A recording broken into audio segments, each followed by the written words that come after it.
Police हो या प्रशासन, यहाँ तक कि नेता भी सोच समझकर अपना बयान दिया करते थे। हेलो दोस्त, सबसे पहले मेरा परिचय, मेरा नाम रंजित भैया। दोस्त, आज मैं आपको बताना चाहूँगा सूरजभान सिंह और अनंत सिंह की दुश्मनी की कहानी। आखिर ये दोनों कैसे एक दूसरे के दुश्मन बन गए। तो इसीलिए दोस्त वीडियो को धैर्य से देखिएगा और वीडियो पसंद आए तो आप इस वीडियो को like, comment, subscribe and share जरूर करिएगा। तो सर चलिए करते हैं हम अपनी कहानी की शुरुआत। तो दोस्तों, कहानी शुरू होती है मोकामा के टाल इलाके से, जहां से निकले दो ऐसे नाम जिन्होंने गांव-गांव तक अपनी ताकत का लोहा मनवाया। सूरजभान सिंह, जिनका जन्म 1965 ईस्वी में मोकामा के देहाती इलाके में हुआ था। किसान परिवार, लेकिन खून में था।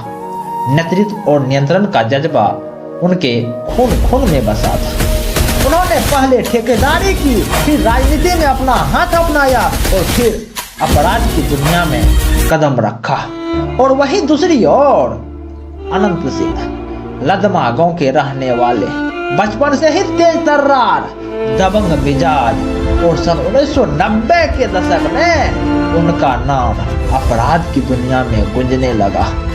पहले वसूली, फिर झगड़े और मोकामा के टाल इलाके में वर्चस्व की लड़ाई, ये अनंत सिंह के खून में बसा।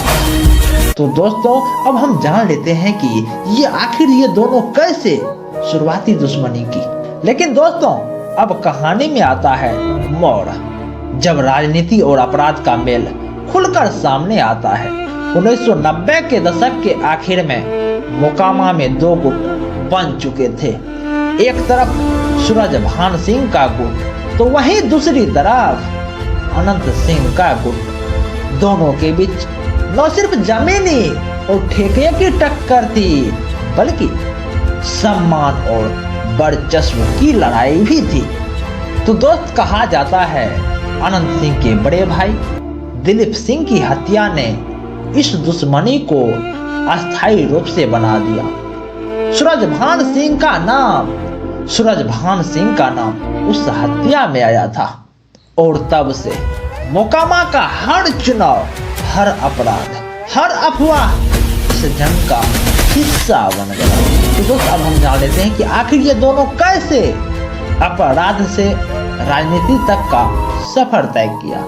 तो दोस्तों, बिहार की राजनीति में बाहुबलियों की एंट्री कोई नई बात नहीं थी, लेकिन अनंत और सूरजभान दोनों ने इसे एक अलग अलग स्तर पर पहुंचाया।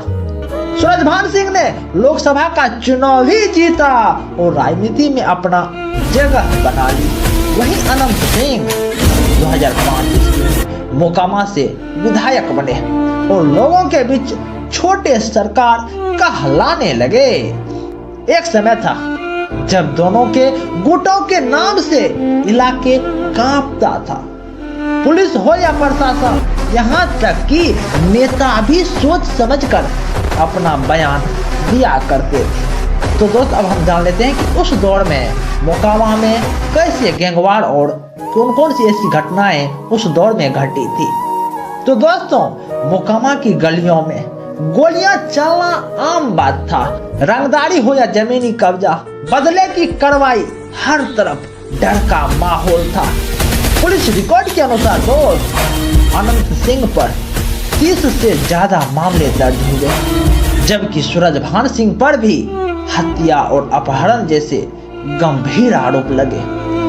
दोनों ही जेल गए, लेकिन राजनीति की पकड़ कम नहीं हुई इन दोनों की। जब सूरजभान सिंह जेल में थे ना, तब भी उनके परिवार के लोग राजनीतिक मोर्चा को संभालते रहे और अनंत सिंह, उन्होंने जेल से ही चुनाव जेल से ही जीता, जिससे उनका प्रभाव का अंदाजा इस बात से भी लगाया जा सकता है दोस्त। तो दोस्त, अब हम जान लेते हैं कि अनंत सिंह और सूरजभान सिंह जनता की नजर में कैसे हैं। तो दोस्त, अब सवाल उठता है कि क्या लोग इन बाहुबलियों से डरते थे या उन्हें नेता मानते थे। मोकामा में आज भी बहुत से लोग कहते हैं भैया ने इलाके में न्याय दिया पुलिस से पहले काम किया। वहाँ के लोग आज भी कहा करते हैं भैया ने इलाके में न्याय दिया और पुलिस से पहले काम दिया। वहीं दूसरी तरफ कुछ लोग कहते हैं डर का शासन था जहां बंदूक का बोलबाला था। ये दो चेहरे, एक अपराध का तो एक जनसेवा का। बिहार की राजनीति की जटिलता को ये दोनों इसी प्रकार से दिखाते रहे हैं। तो दोस्तों अब हम जान लेते हैं कि आज की स्थिति में मोकामा की हालत कैसी है। तो दोस्त वक्त के साथ दोनों की राहें बदल गई। सूरजभान सिंह आज मुख्य धारा की राजनीति में अपेक्षाकृत उस स्थिति से शांत दिखाई पड़ रहे हैं, जबकि अनंत सिंह पर अभी भी कई मुकदमे चल रहे हैं। लेकिन दोस्त एक बात आज भी सच है, मोकामा का नाम आते ही इन दोनों का जिक्र जरूर आता है।